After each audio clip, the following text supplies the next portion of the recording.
Olá, meus amores, tudo bem com vocês? Sejam muito bem-vindos a mais um vídeo aqui no canal Miranda Fala. Eu sou a Miranda e no vídeo de hoje finalmente chegou o dia que eu estava muito ansiosa, que é de ensinar para vocês as duas casas de Israel. Há pouco tempo atrás eu estava aprendendo e agora que eu já aprendi, eu vou ensinar para vocês de uma maneira muito simples, muito fácil de vocês entenderem. E o que é essas duas casas de Israel? Ai, mas eu já ouvi falar e eu não sei o que é as duas casas de Israel. Então é hoje que você vai aprender. Mas para simplificar já atualmente, para você saber do que se trata, as duas casas de Israel, no caso Efraim e Judá, são judeus e gentios. Efraim simbolizando os gentios, ou seja, os que não têm o sangue judeu, os que não são de Israel, o povo gentio, e os de Judá, que são a casa de Judá, que são os de Israel mesmos, os que moram lá, os descendentes de Abraão, Isaac e Jacó, um pouco dos dois povos, o que vai ser muito interessante para abrir revelações para vocês acerca das duas testemunhas, que é o próximo estudo que a gente vai fazer. Então, gente, sem mais delongas, bora pro vídeo, né?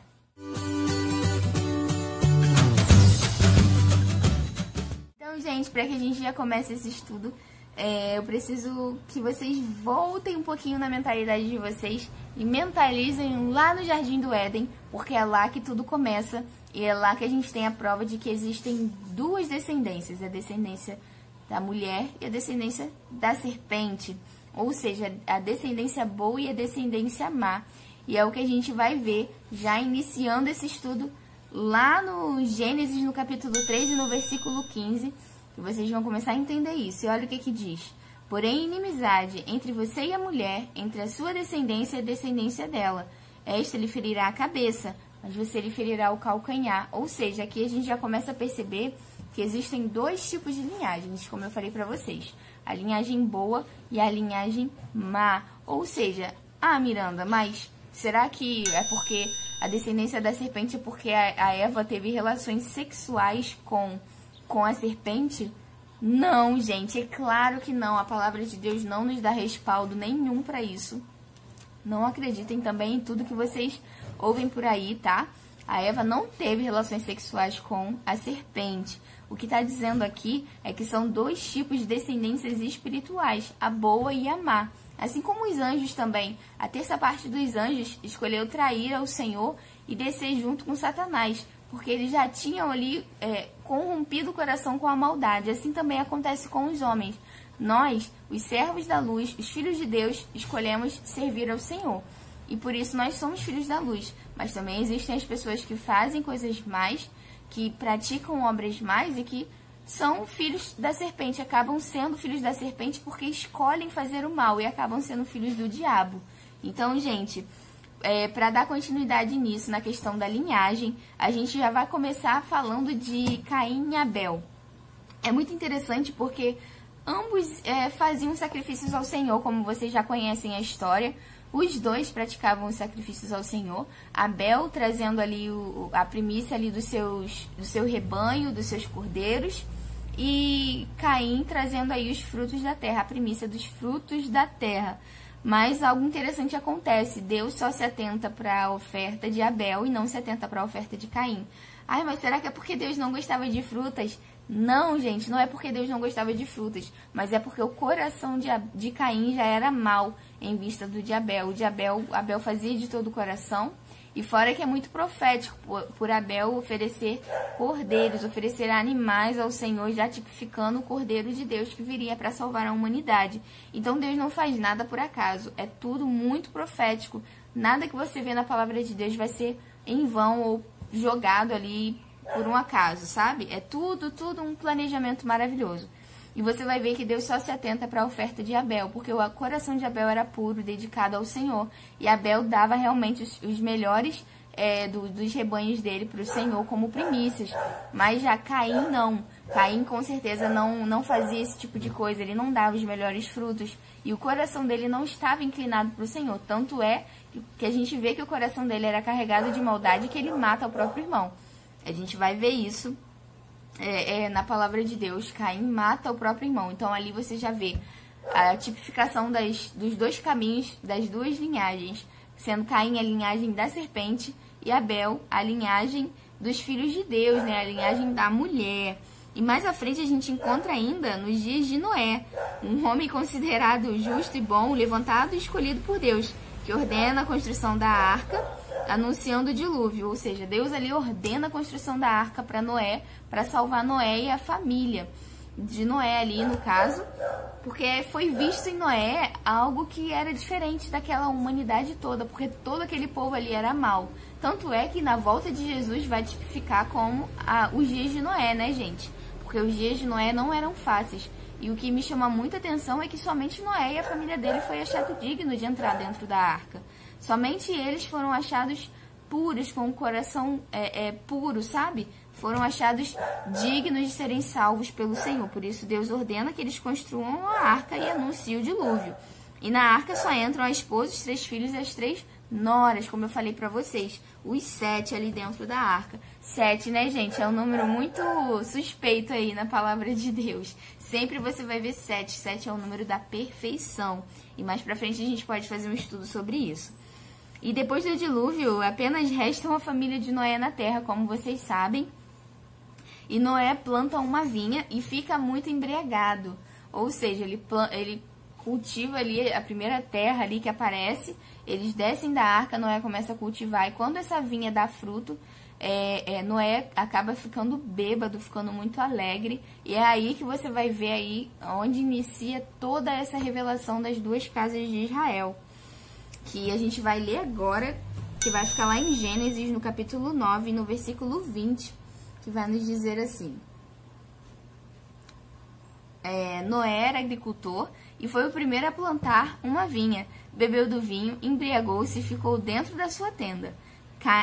Cã, pai de Canaã, viu a nudez do pai e foi contar a seus irmãos, que estavam do lado de fora. Mas Sem e Jafé pegaram a capa, levantaram-na sobre os ombros e, andando de costas para não verem a nudez do pai, cobriram-no. Quando Noé acordou do efeito do vinho, descobriu que seu filho caçula, o que o seu filho caçula lhe havia feito, disse: Maldito seja Canaã, escravo dos escravos será para os seus irmãos. E disse ainda: Bendito seja o Senhor, o Deus de Sem, seja Canaã o seu servo. Amplie Deus o território de Jafé, habite ele nas tendas de Sem, e seja Canaã o seu escravo. Ou seja, aqui você já vê uma revelação incrível de Deus. Hoje a gente não vai focar muito em Cã, que foi amaldiçoado por ter visto a nudez de seu pai. Com certeza vocês já conhecem essa história e hoje eu vim explicar ela para vocês. Quando Noé acorda ali da sua bebedice e fica sabendo o que aconteceu, ele amaldiçoa Cã, que por todas as suas gerações acaba sendo amaldiçoado. A Jafé, ele abençoa, mas a bênção principal ali fica em Sem. Bendito seja o Deus de Sem.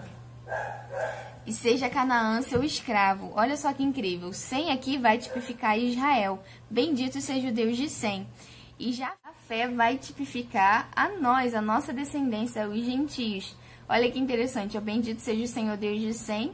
E seja Canaã seu escravo. Ou seja, por causa de Sem. Porque Sem abençoado, a bênção chega até nós, os de Jafé. Vai dizer assim, amplie Deus o território de Jafé e habite ele nas tendas de Sem. Ou seja, porque Israel é abençoado, nós somos abençoados porque nós estamos habitando nas tendas de Israel, nas tendas de Sem. Então, por causa de Sem, a bênção chega até nós. E a gente dá continuidade, porque a gente vai ler uma história muito interessante agora, que é dentre os semitas, que é o povo de Sem, que surge um homem chamado Abrão. Mais pra frente, ele se torna Abraão. Então, a gente já vai começar chamando ele de Abraão. Abraão morava na terra de Ur dos Caldeus, na Babilônia, uma terra muito idólatra. Deus escolhe Abraão e lhe faz uma promessa, que é o que a gente vai ler agora, que fica lá em Gênesis, no capítulo 12, no versículo 1 ao 3, que vai dizer assim pra gente. Então o Senhor disse a Abraão: saia da tua terra, do meio dos seus parentes e da casa de seu pai. Vou esperar o carro passar. E da casa de seu pai, e vá para a terra que eu te mostrarei. Farei de você um grande povo e o abençoarei. Tornarei famoso o seu nome, e você será uma bênção. Abençoarei os que te abençoarem e amaldiçoarei os que te amaldiçoarem. E por meio de você, todos os povos da terra serão abençoados. Olha que promessa incrível. Todos os povos da terra serão abençoados por meio de Abraão. E é o que acontece até os dias de hoje. É muito interessante, muito incrível. E depois disso, Abraão já tem 8 filhos, né? Depois dessa promessa. Ele sai da terra dos pais, ali da parentela dele. Depois disso, ele tem 8 filhos. 6 filhos com a concubina Quetura. Um com a escrava Agar, que no caso é Ismael, vocês já conhecem a história. Um com a esposa Sara, que é Isaac, o filho da promessa. Deus escolhe um dos filhos de Abraão para dar continuidade da promessa, que a gente já sabe que é Isaac. Isaac é escolhido por Deus. Então a gente já vai ler também o próximo versículo que vai explicar essa parte de que Isaac foi o escolhido pelo Senhor, que vai ficar lá em Gênesis, no capítulo 21, do 9 ao 12, que vai dizer assim pra gente. Sara, porém, viu que o filho de Agar, a egípcia, que ela deu a Abraão, estava rindo de Isaac. E disse Sara a Abraão, né, no caso, livre-se daquela escrava e do seu filho, porque ele jamais será herdeiro junto com meu filho. Quer dizer, Ismael nunca vai ser herdeiro com meu filho, se livre dele da escrava.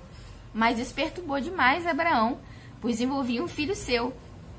É óbvio, né, gente? Acho que todo pai pensaria dessa forma.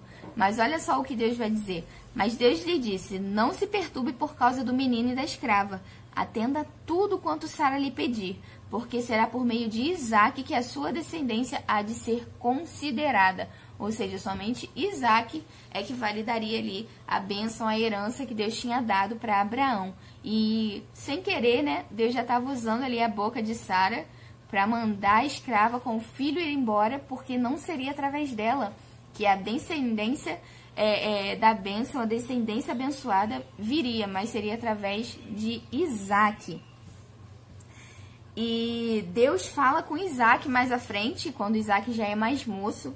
Deus acaba falando com Isaac, concedendo, confirmando ali a sua promessa na vida de Isaac, dando continuação desde Abraão, agora passa para Isaac, que é o que a gente vai ler agora também lá em Gênesis, no capítulo 26, do 1 ao 6, que vai dizer assim pra gente. Deixa eu só botar aqui, pronto.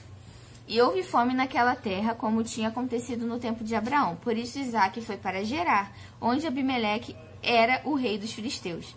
O Senhor apareceu a Isaac e disse, não desça ao Egito, procure estabelecer-se na terra em que eu lhe indicar. Permaneça nesta terra mais um pouco, e eu estarei com você e o abençoarei. Porque a você e aos seus descendentes darei todas estas terras e confirmarei o juramento que fiz ao seu pai, Abraão. Tornarei os seus descendentes tão numerosos como as estrelas do céu. E lhes darei todas estas terras. Por meio da sua descendência, todos os povos da terra serão abençoados, porque Abraão me obedeceu e guardou os meus preceitos, os meus mandamentos, os meus decretos e as minhas leis. E assim Isaac ficou em Gerar. E aqui, mais uma vez, a gente já tem a prova de que, no caso, o filho escolhido foi Isaac para ser o filho da promessa e continuar aí com a promessa, levando adiante de geração em geração. E mais para frente a gente vai continuar lendo sobre essa promessa que vai passando de geração em geração, quais foram as gerações que herdaram essa promessa. E depois Isaac tem 2 filhos gêmeos, aí a gente já passa a promessa de novo para o próximo filho. Depois Isaac tem 2 filhos gêmeos, Esaú e Jacó. Eu não sei se vocês conhecem essa história, mas é uma história muito incrível. A gente vai ler ela agora, que fica lá em Gênesis, no capítulo 25, do 21 ao 26, que vai dizer assim, ó. Isaac orou ao Senhor em favor de sua mulher, porque era estéril. O Senhor respondeu à sua oração e Rebeca, sua mulher, engravidou. Os meninos se empurravam dentro dela pelo que disse, por que está me acontecendo isto? Foi então consultar ao Senhor, ou seja, Rebeca foi consultar ao Senhor o porquê que aquilo estava acontecendo dentro dela. Ela sentia os 2 meninos brigando dentro dela, pelo que ela se perguntou a si mesma, por que isso está me acontecendo? Então foi consultar ao Senhor. E disse o Senhor, 2 nações estão em seu ventre, já desde as suas entranhas 2 povos se dividirão. Um deles será mais forte que o outro, mas o mais velho servirá ao mais novo. Olha só que incrível, gravem essa frase, o mais velho servirá ao mais novo. Ela vai se repetir muitas vezes.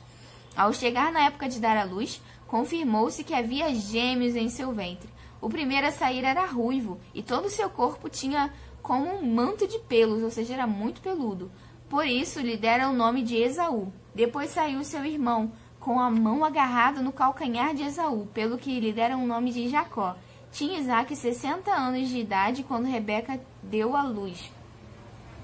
Ou seja, duas nações ali já se dividiriam no ventre de Rebeca. E como eu já tinha falado ali para Rebeca, tudo se confirmou quando seus filhos nasceram, né? Que eram realmente 2 gêmeos que ela tinha e que ali ela lembrou com certeza da promessa que Deus tinha feito, que dois povos sairiam ali do seu ventre e eles se dividiriam, né? 2 povos divididos sairiam ali da sua descendência, do seu ventre, do fruto do seu ventre. E ali, qual dos 2 filhos será que vai ser escolhido para carregar aí as bênçãos de Abraão e de Isaac agora, né? O pai deles. No caso, a gente vai ler isso agora, que vai ser lá em Gênesis, no capítulo 35, e no versículo de 9 ao 12, que vai nos dizer assim: Depois que Jacó entrou em Padã Arã, apareceu-lhe de novo e o abençoou, dizendo: O seu nome é Jacó, mas você não será mais chamado Jacó, seu nome será Israel. Assim lhe deu o nome de Israel. Aqui já está mostrando para vocês quem foi o filho escolhido, Esaú ou Jacó. Óbvio que foi Jacó. Aqui Deus já está fazendo uma promessa para Jacó das heranças que foi dada a Abraão, que passou para Isaac e agora está passando para Jacó, dizendo: seu nome é Jacó, mas você não será mais chamado Jacó. Seu nome será Israel. Assim lhe deu o nome de Israel. E Deus ainda lhe disse: eu sou o Deus Todo-Poderoso. Seja prolífero e multiplique-se. De você procederão uma nação e uma comunidade de nações, e reis estarão entre os seus descendentes. A terra que dei a Abraão e a Isaque dou a você, e também aos seus futuros descendentes darei esta terra. A seguir, Deus elevou-se do seu lugar onde estivera falando com Jacó. Jacó levantou uma coluna de pedra no lugar em que Deus lhe falara e derramou sobre ela uma oferta de bebidas e a ungiu com óleo. Ou seja, aqui a gente já vê que a descendência escolhida não foi Esaú, mas foi Jacó, o filho mais moço, foi o escolhido para herdar as bênçãos do Senhor. E Jacó, a gente já passa para a descendência dele, que é aí que vai também mostrar qual vai ser a próxima descendência que vai herdar essa bênção lá de Abraão. Jacó teve 12 filhos, muitos filhos. No caso são Ruben, Simeão, Levi, Judá, Dan, Naftali, Gade, Aser, Issacar, Zebulon, José e Benjamim. São aí os 12 filhos de Jacó, que vão dar também a origem às 12 tribos de Israel. E seus 12 filhos constituem 12 tribos de Israel, como eu falei, porque cada filho herdou uma região e se multiplicaram formando essas 12 tribos. Porém, de todos os filhos, Deus escolhe José para cumprir a promessa feita a Abraão. Como vocês já sabem, José foi vendido por seus irmãos e se torna escravo no Egito. E mais à frente ele é nomeado governador do Egito. Lá ele se casa com uma egípcia. E essa história é muito interessante por ele ter se casado com uma egípcia. E ali vai começar a nossa história, a história dos gentios, onde Deus começa a cumprir essa promessa que haveria salvação para todos, né? De ti serão benditas todas as famílias da terra, não só as de Israel, mas todas da terra, porque seriam alcançados através do planejamento que Deus tem, que é esse que a gente está estudando agora. Esse é o grande planejamento do Senhor para a salvação dos gentios, de judeus e de gentios. E de seu casamento, José tem 2 filhos, Manassés e Efraim, sendo Efraim o irmão mais novo, e é escolhido para cumprir a promessa feita aos seus antepassados, ou seja, novamente o filho mais moço é o escolhido para dar cumprimento às promessas feitas por Deus. Lembrando sempre que ele se casou com uma egípcia, uma gentia. José se casa com uma egípcia. E depois de um tempo disseram a José que o pai dele, Jacó, estava doente. E ele foi vê-lo, levando seus 2 filhos. Aqui já tinha se passado um tempo. Vocês já conhecem a história, acredito eu, de que os irmãos e o pai de José acabaram tendo que ir para o Egito porque havia uma fome muito grande no lugar que eles estavam e só no Egito tinha comida. Por quê? Porque José tinha guardado alimento por conta daquela visão dos 7 anos de fome, de grande abundância e 7 anos de fome. Então, por conta daqueles sonhos, José guardou o alimento e realmente teve fome. Por conta de ele ter guardado o alimento, obedecido à voz de Deus, ele se tornou ali governador do Egito, né, por conta desse sonho. Enfim, vocês já conhecem essa história. Depois de um tempo, o pai de José e os irmãos têm que ir lá para buscar alimento e José os reconhece e tal. E acontece toda aquela história. E eles têm que ficar, eles acabam ficando lá pelo Egito para que eles não passassem fome. José os ajuda, né? E depois de um tempo acontece isso daqui. O pai de José acaba ficando doente porque ele já estava bem velho. Então, é sobre isso que a gente vai ler agora. Vai ficar lá em Gênesis, no capítulo 48, do versículo 1 ao 5. Que vai dizer assim pra gente, ó. E algum tempo depois disseram a José: o seu pai está muito doente. E ele foi vê-lo, levando consigo seus 2 filhos, Manassés e Efraim. E anunciaram a Jacó: seu filho José veio vê-lo. E Israel reuniu as suas forças e assentou-se na cama. Então disse Jacó a José: o Deus Todo-Poderoso apareceu-me em luz na terra de Canaã, e ali me abençoou, dizendo: eu farei prolífero e multiplicarei, e farei de você uma comunidade de povos, e darei esta terra por propriedade perpétua aos seus descendentes. Agora, pois, os seus 2 filhos que lhe nasceram no Egito, antes da minha vinda para cá, serão reconhecidos como meus. Efraim e Manassés serão meus, como são meus Ruben e Simeão. Ou seja, aqui Jacó está adotando os filhos de José. Os filhos de José não são mais os filhos de José, mas passam a ser filhos de Jacó, herdando aí a herança de José. Acabam sendo os filhos de Jacó nessa adoção. E agora a gente já vai pular lá para o capítulo 8, que vai nos dizer assim, ó. E quando Israel viu os filhos de José, perguntou: quem são estes? E respondeu José a seu pai: esses são os filhos que Deus me deu aqui. Então Israel disse: traga-os aqui para que eu os abençoe. Ou seja, ele já estava bem cego, como vai dizer aqui, ó. Os olhos de Israel já estavam muito enfraquecidos, por causa da idade avançada, ele mal podia enxergar. Por isso José levou seus filhos para perto dele, e o seu pai os beijou e os abraçou, porque ele já não conseguia enxergar nem reconhecer os meninos, né? Quando José foi levar para lá, para poder Jacó dar a bênção ali para os meninos, ele nem reconheceu de tão velho que ele já estava. E Israel disse a José: nunca pensei que veria sua face novamente. Claro, né? Porque os irmãos venderam ele e falaram que ele tinha morrido, que um leão tinha comido ele, ou alguma besta fera tinha comido ele. Eu nunca pensei que poderia enxergar o seu rosto novamente. E agora Deus me concede ver também os seus filhos. Imagina a alegria. Em seguida, José os tirou do colo de Israel e curvou-se com o rosto em terra. E José tomou os 2, Efraim à sua direita, perto da mão esquerda de Israel, e Manassés à sua esquerda, perto da mão direita de Israel, e os aproximou dele. Prestem atenção nisso, que incrível. Israel, porém, estendeu a mão direita e pôs sobre a cabeça de Efraim, embora este fosse o mais novo, e cruzando os braços, pôs a mão esquerda sobre a cabeça de Manassés, embora Manassés fosse o filho mais velho. E mais uma vez a gente vê o filho mais moço herdando as bênçãos no lugar do mais velho. É muito interessante isso. E Jacó os abençoou, dizendo que o Deus a quem serviram os meus pais, Abraão e Isaque, o Deus que tem sido meu pastor em toda a minha vida até os dias de hoje, o anjo que me redimiu de todo mal, abençoe estes meninos, e sejam eles chamados pelo meu nome e pelos nomes dos meus pais, Abraão e Isaque, que cresçam muito na terra. E quando José viu isso, o pai colocar a mão direita sobre a cabeça de Efraim não gostou, porque esse era o filho mais novo, né? Ele queria que a bênção fosse para o mais velho, como seria o certo, mas não eram os planejamentos de Deus. E lhe disse: não, meu pai, este daqui é o mais velho, põe a mão direita sobre a cabeça dele. Mas o seu pai recusou-se e respondeu: eu sei, meu filho, eu sei. Ele também se tornará um povo, e também será grande, mas apesar disso, o seu irmão mais novo será maior do que ele. Os seus descendentes se tornarão muitos povos. Assim Jacó os abençoou naquele dia, dizendo: o povo de Israel usará os seus nomes para abençoar uns aos outros. Que Deus faça com você como fez a Efraim e a Manassés. E colocou a Efraim à frente de Manassés.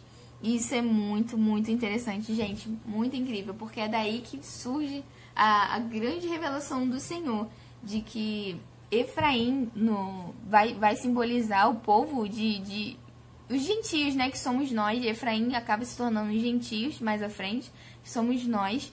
E ele também vai ter um outro filho.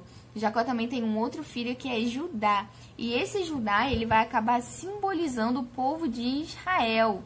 Então, como vocês já sabem, são as duas casas de Israel. Efraim, que são gentios, o povo gentio, que lembra que a mãe de Efraim é uma egípcia, a esposa de José é uma egípcia, uma gentia. E através dela, da descendência dela, os meninos também acabam sendo misturados, né, gentios com os judeus.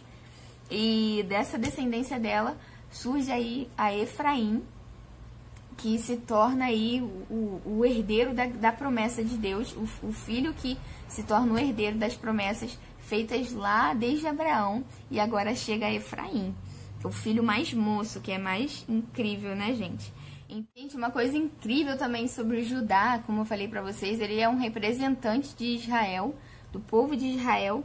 Mas Judá, que era filho de Lia, que mais pra frente torna-se aí a tribo de Judá, né? O povo de Judá, mais à frente, na descendência deles, vocês já devem imaginar, né? Que vem Jesus. Jesus era da tribo de Judá. Que não é por pouco que é chamado leão da tribo de Judá, porque Jesus era Judá. E sendo assim, Judá é um representante de Israel, do povo de Israel. É uma representação do povo de Israel. Gente, essa é a primeira parte. Eu espero que vocês tenham entendido bastante. Eu espero que tenha aberto bastante a mente de vocês. E que vocês vejam a parte 2 também, que vai ser a finalização dessa história aí muito interessante, que vai dar origem aí às duas casas de Israel. E a gente vai terminar esse plano de salvação de Deus tão grandioso no próximo vídeo. Não perca, vai ser muito edificante para a tua vida, para que você entenda também sobre as duas testemunhas. Vai te dar um quebra-cabeças enorme, assim, vai ser montado diante de você. Quando você entender, que vai ser na segunda parte, a gente vai fechar as profecias aqui das duas casas de Israel, e ali eu já vou ter dado a introdução para vocês sobre esse assunto, tá bom, gente? Não perca os próximos vídeos, vão estar super interessantes, e eu espero que edifiquem muito a vida de vocês. Se você entendeu até aqui, coloca aqui nos comentários. Se você ficou até aqui, coloca nos comentários que eu quero saber, tá bom? E eu te aguardo no próximo vídeo. Então, um super beijo e até o próximo!